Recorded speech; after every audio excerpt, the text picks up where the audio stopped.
Hello friends and welcome to our channel जिसका नाम है मास्टर्स एजुकेशन पॉइंट। और आज की वीडियो का हमारा टॉपिक है financial accounting process.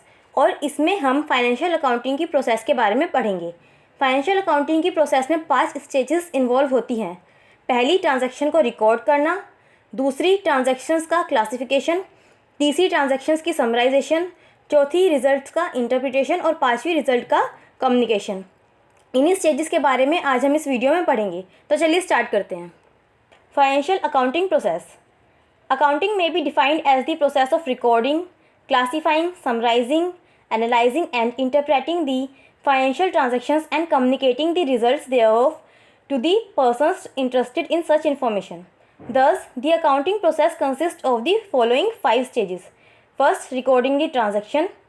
Second, classifying the transactions. Third, summarizing the transactions. Fourth, interpreting the results. And fifth is communicating the results.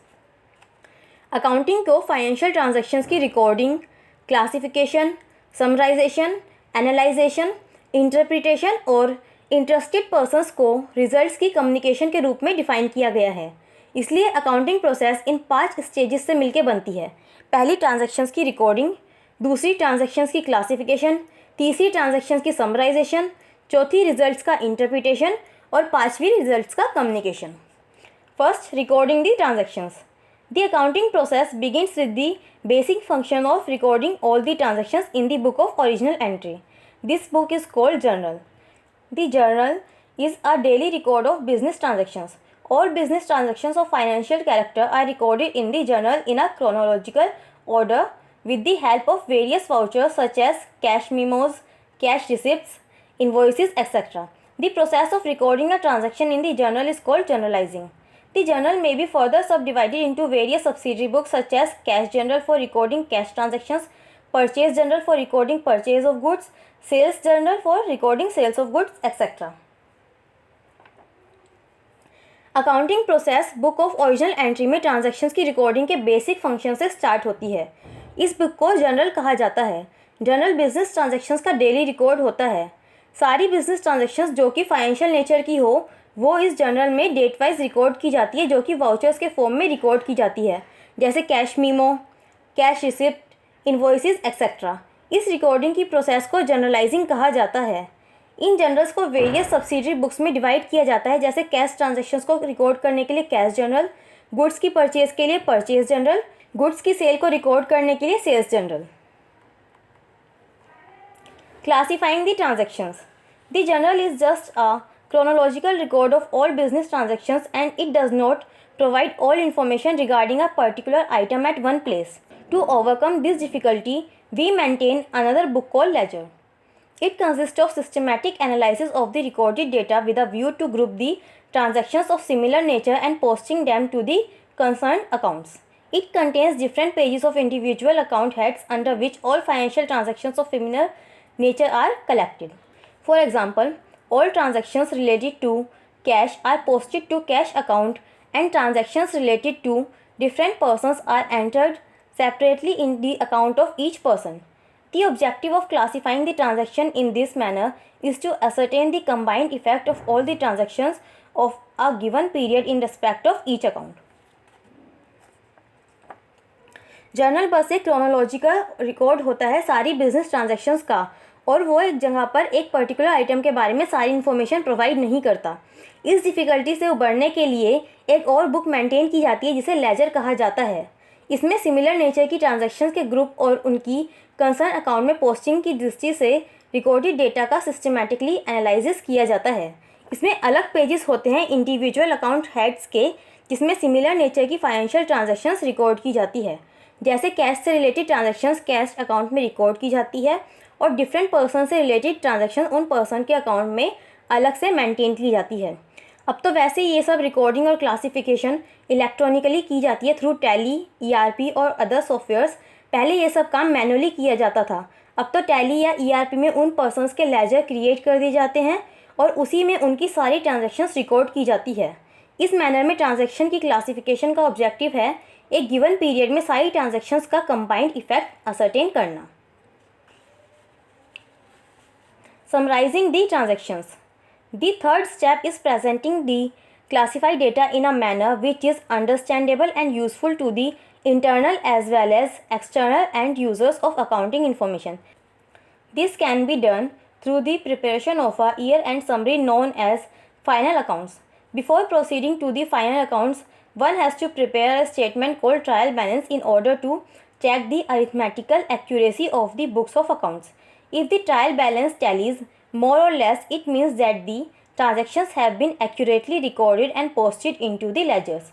Then, with the help of the trial balance and some other additional information, final accounts are prepared. The objective of preparing final accounts are: first is to know the net operating results of the business, and second is to ascertain the financial position of the business at a particular date. Financial accounting process का third step है classified data को इस तरह present करना जो कि understandable और useful हो अकाउंटिंग इन्फॉर्मेशन के इंटरनल और एक्सटर्नल यूज़र्स के लिए। ये ईयर एंड समरी प्रिपेयर करके किया जाता है जिसे फाइनल अकाउंट्स कहा जाता है। फाइनल अकाउंट्स प्रिपेयर करने से पहले एक स्टेटमेंट बनानी होती है जिसे ट्रायल बैलेंस कहा जाता है, बुक्स ऑफ अकाउंट की अरिथमेटिकल एक्यूरेसी चेक करने के लिए। अगर ट्रायल बैलेंस टैली हो जाता है तो इसका मतलब है कि ट्रांजैक्शंस एक्यूरेटली रिकॉर्ड और लेजर में पोस्ट हुई है। उसके बाद ट्रायल बैलेंस और अदर इन्फॉर्मेशन की हेल्प से फाइनल अकाउंट्स प्रिपेयर की जाती हैं। फाइनल अकाउंट्स प्रिपेयर करने के ऑब्जेक्टिव है: पहला, बिजनेस का नेट ऑपरेटिंग रिजल्ट का पता लगाना, और दूसरा, एक पर्टिकुलर डेट पर बिजनेस की फाइनेंशियल पोजीशन का पता लगाना। The operating results of the business can be ascertained by preparing an income statement called trading and profit and loss account, and financial position of the business can be known by preparing a position statement called balance sheet. The trading and profit and loss account gives information about the profit or loss made during the year, and the balance sheet shows the position of assets and liabilities of the business at a particular time. Business का operating result एक income statement जिसे trading and profit and loss कहा जाता है और financial position statement जिसे balance sheet कहा जाता है प्रिपेयर करके असरटेन की जा सकती है। Trading and profit and loss account एक ईयर के प्रॉफिट एंड लॉस की इन्फॉर्मेशन प्रोवाइड करता है और बैलेंस शीट एक पर्टिकुलर टाइम पर बिजनेस की एसेट्स और लाइबिलिटीज़ की पोजीशन शो करती है। Interpreting the results. The fourth stage of accounting is analyzing and interpreting the results shown by the final accounts. The recorded financial data is analyzed and interpreted in a manner that the end users can make a meaningful judgment about the financial position and profitability of the business operations. This involves computation of various accounting ratios to assess the liquidity, solvency, and profitability of the business. The balance on various accounts appearing in the balance sheet will then be transferred to the new books of account for the next year. Accounting की fourth stage है final accounts द्वारा shown result को analyse और interpret करना। Recorded financial data इस तरह से analyse और इंटरप्रेट किया जाता है जिससे जो एंड यूजर्स है वो बिजनेस ऑपरेशंस की फाइनेंशियल पोजीशन और प्रॉफिटेबिलिटी पर मीनिंगफुल जजमेंट दे सके। इसमें वेरियस अकाउंटिंग रेशियोज़ की कंप्यूटेशन इन्वॉल्व होती है बिजनेस की लिक्विडिटी, सोल्वेंसी और प्रॉफिटेबिलिटी असेस करने के लिए। उसके बाद जो भी बैलेंस होता है जो कि बैलेंस शीट में रिफ्लेक्ट करता है उसे नेक्स्ट ईयर की बुक्स में ट्रांसफ़र कर दिया जाता है। Communicating the results.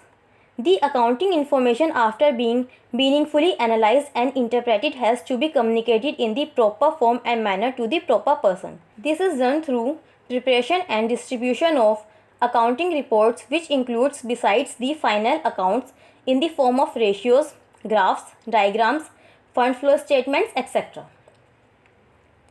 Accounting information की एनालाइजेशन और इंटरप्रिटेशन के बाद ये इन्फॉर्मेशन प्रॉपर फॉर्म और प्रॉपर मैनर में प्रॉपर पर्सन को कम्युनिकेट करनी होती है। ये अकाउंटिंग रिपोर्ट्स की प्रिपरेशन और डिस्ट्रीब्यूशन के थ्रू किया जाता है जिसमें फाइनल अकाउंट्स के अलावा रेशियो, ग्राफ, डायग्राम्स और फंड फ्लो स्टेटमेंट भी प्रिपेयर की जाती है। तो दोस्तों आज की वीडियो में बस इतना ही। अगर आपको हमारी ये वीडियो पसंद आई हो तो लाइक शेयर ज़रूर करें और ये लाल वाला बटन भी दबाना ना भूलें जिससे कि मेरी कोई भी आने वाली वीडियो आप मिस ना कर पाएँ। और अगर आपका कोई टॉपिक है जिसमें आपको प्रॉब्लम है तो आप हमें कमेंट करके बता सकते हैं। Thank you.